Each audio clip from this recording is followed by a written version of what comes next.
ஆண்டவர் இயேசு கிறிஸ்துவில் பிரியமான சகோதர சகோதரிகளே,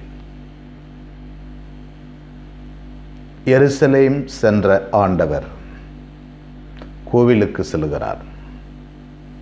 கோவிலினுடைய நிலையை பார்த்து அங்கே நாணயமாற்றுபவர்கள், ஆடு மாடு விற்பவர்கள், இவர்களை எல்லாரையும் ஆலயத்திலிருந்து வெளியே துரத்துகிறார். என்னுடைய ஆலயம் ஜெப வீடு, இதை கல்வர் குகையாக்காதீர்கள் என்று துரத்துகிறார்.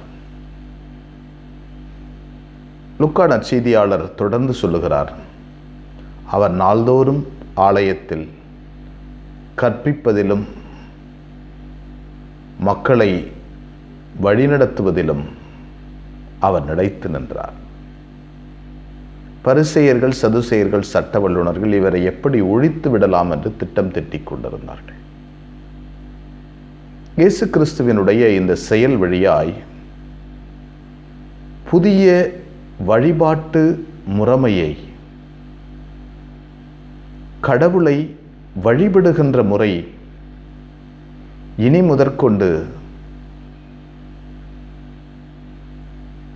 இரத்தத்தாலும் பலியினாலும் அல்ல, மாறாக ஜெபத்தினால், இறை வார்த்தையை பகிர்ந்து கொள்வதனால், திவ்ய நற்கருணையை பகிர்ந்து கொள்வதனால், இதுதான் புதிய கடவுளை வழிபடுகின்ற முறை. இதை அவரே செய்து காட்டுகிறார். இனி முதற்கொண்டு விலங்குகள் பலியிட வேண்டிய அவசியமில்லை. ஆண்டவரின் இல்லத்திற்கு வருவது பலியிடுவதற்காக அல்ல, இயேசுவை பெறுவதற்காக, இயேசுவோடு இருப்பதற்காக, இயேசுவினுடைய பிரசன்னத்தில் வாழ்வதற்காக. எனவே ஆலயத்திற்கு வருவது ஜெபிக்கவும், இயேசுவின் வார்த்தைகளை கேட்கவும், இயேசுவின் உணவை உட்கொள்வதும். இதுதான் புதிய வழிபாட்டு முறைமை, இயேசு கொடுக்கின்ற முறைமை. அந்த முறைமையில்தான் திருச்சபை வளர்கிறது, வாழ்கிறது. மேலுமாக இந்த இயேசுவின் பிரசன்னத்தை, ஆலயத்தில் பார்க்கின்ற இயேசுவின் பிரசன்னத்தை சமுதாயத்திலும் நம் சகோதரர் சகோதரிகளிலும் பார்த்து அடையாளம் கண்டுகொள்ள வேண்டும். அங்கே பார்த்து அடையாளம் கண்டுகொண்டு அவர்களோடு நல்வுறவை பேணி காத்து கொள்ள வேண்டும்.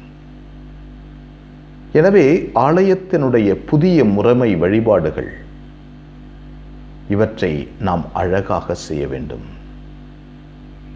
இன்றுமாக மனிதர்கள் ஆடுகளை வெட்டுவதும், கோழிகளை வெட்டுவதும், பல்வேறு இரத்த பலிகளை கொடுப்பதும், இரத்த பலிகளை கொடுத்தால்தான் தங்களுடைய பரிகாரம் தீர்ந்துவிடும் என்றும் பல்வேறு விதங்களிலே இன்றும் கிறிஸ்தவர்கள் இந்த பழக்க வழக்கங்களில் ஈடுபட்டிருக்கிறார்கள். அவைகளெல்லாம் இயேசுவின் திரு இரத்தத்தினால் நம்மை மீட்ட பிறகு இவைகளெல்லாம் அவசியம் இல்லை. அவைகள் வேண்டுமானால் உணவு உண்ணுவதற்கு, குடும்பமாக உணவு உண்டு மகிழ்ந்திருக்க, பகுதியாக, கிராமங்களாக, பங்குகளாக மகிழ்ச்சியோடு உணவு உண்ணுவதற்கு அதை பயன்படுத்தி கொள்ளலாம். ஆனால் அதற்கான தியாக பலியோ, ஆடு மாடினுடைய இரத்த பலியோ கடவுளுக்கு அவசியமில்லை. கடவுளுக்கு வேண்டியது எல்லாம் ஒன்றே ஒன்று, மரியாள் நல்ல பங்கை தெரிந்து கொண்டாள். ஆண்டவரோடு அமர்ந்திருப்பதும், அவரோடு பேசுவதும், அவருடைய வார்த்தைகளை கேட்பதும், அவருடைய உணவை உட்கொள்ளுவதும் தான். நாம் பார்க்கின்ற அந்த கிறிஸ்துவை நம் சகோதர சகோதரிகளிடத்திலும் பார்க்க அழைக்கப்படுகிறோம்.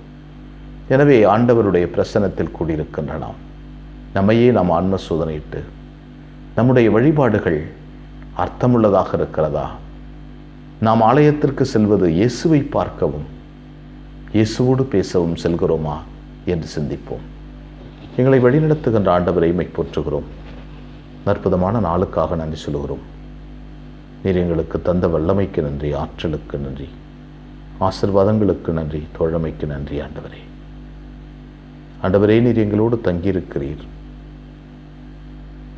உமது அன்பையும் ஆசீர்வாதத்தையும் நாங்கள் பெற்றுக்கொள்ள வரம் தாரும். உம்மை வழிபடுவது என்பது உம்மோடு அமர்ந்து பேசுவது, நீர் வெளிப்படுத்திய அனைத்தும் உண்மை என்று ஏற்றுக்கொள்வது, நீர் எங்களோடு பிரசன்னமாயிருக்கிறீர் என்பதை நம்புவது, நீர் வெளிப்படுத்துகின்ற இறை வார்த்தையை காதால் கேட்பது, நீர் கொடுக்கின்ற திருவுணவை தகுதியோடு ஏற்றுக்கொள்வது. அப்படி எங்கள் வாழ்க்கையை நாங்கள் வளமையாய் அமைத்துக் கொள்ள எங்களை ஆசீர்வதியும் ஆண்டவரே. அனைவரையே எங்கள் அன்பு தாயே, உம் திருமகனிடம் எங்களுக்காக இடைவிடாது பரிந்து பேசும். ஆமென்.